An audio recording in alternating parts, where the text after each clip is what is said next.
महाकवि सूरदास के द्वारा रचित जो तीसरा पद है, हमारे हरि हारिल की लकड़ी, मनक्रम बचन नंद नंदन उर यह दृढ़ करी पकड़ी।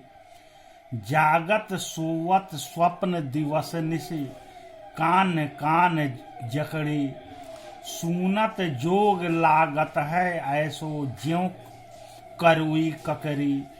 सूतो व्याधि हमको लय आए, देखी सुनी न करी। यह तो सुर तिन ही लय सौंपो, देखी सुनी न करी। यह तो सुर तिन ही लय सौंपो, जिनके मन चकरी।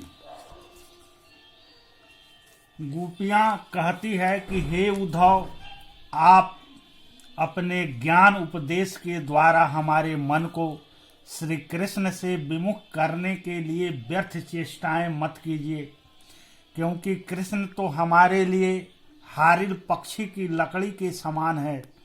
जैसे हारिल पक्षी अपने पंजों में लकड़ी को हर समय पकड़े रहता है, उसी प्रकार कृष्ण भी हमारे मन से पल भर को अलग नहीं रहते। हमने मन वचन और कर्म से नंद के पुत्र को अपने हृदय में दृढ़ता पूर्वक बसा रखा है। जागते सोते सपनों में, दिन और रात में हमारे मुख से कृष्ण कृष्ण की ही रट निकलती रहती है।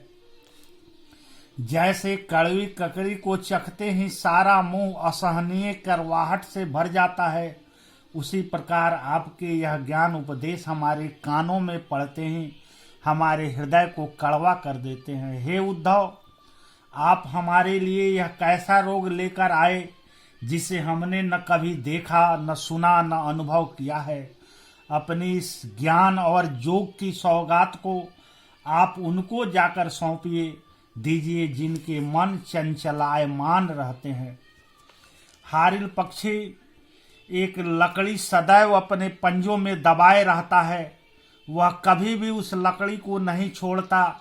उसी प्रकार गोपियां भी कृष्ण को अपने हृदय में बसाए रहती हैं।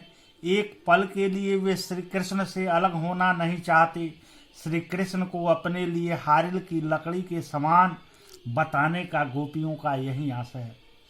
गोपियों को उद्धव का योग संदेश एक कड़वी ककड़ी के समान कष्टदायक लगता है।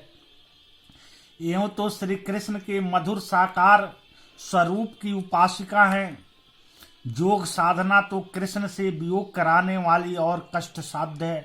जिस प्रकार कड़वी ककड़ी मुंह में जाते ही कड़वाहट से भर देती है और मनुष्य उसे तुरंत थूक देता है, उसी प्रकार योग का संदेश गोपियों के मन को निराशा और कष्ट से भर रहा है।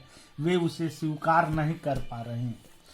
गोपियों ने उद्धव के योग साधना के उपदेश को एक ऐसी बीमारी बताया है जिसके बारे में उन्होंने न कभी सुना, न कभी देखा है, न अनुभव ही किया है।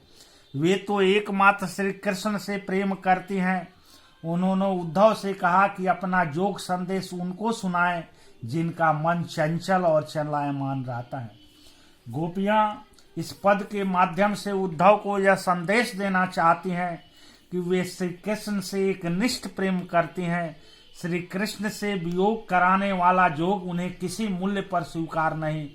वे श्री कृष्ण के प्रेम बंधन में सदा के लिए बंध चुकी हैं। उनकी विरह वेदना का उपचार श्री कृष्ण से पुनर्मिलन ही है। उद्धव के माध्यम से भेजा गया यह योग साधना का संदेश नहीं है, अतः यह योग का संदेश उनको स्वीकार नहीं है। इस पद की रचना सरस साहित्यिक ब्रजभाषा में हुई है।